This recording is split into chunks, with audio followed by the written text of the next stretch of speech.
అర్ధరాత్రి లేవున్నా పడుకున్నాను. నేనేం అమాయకురాలు కాదు. మీరేం చెప్తే అది నమ్మేదానికి.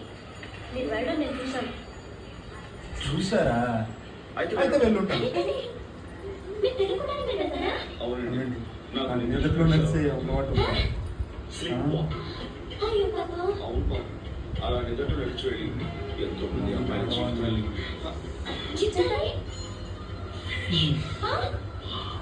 అదే కదా మన వీక్ ఫైట్ అన్నట్టు. అదే రాత్రి నేను మిమ్మల్ని ఏమి కదా అమ్మాయి సేవతో మాట్లాడుతాను. వస్తున్నా. ఇవ్వండి. ప్రకృతి పిలిచింది. అమ్మా, ఈ కాలంలో ఎవరెవరో వాళ్ళు నమ్మలేకపోతున్నాం. అంటే నాకే భయం. లౌకి తెలుస్తుంది.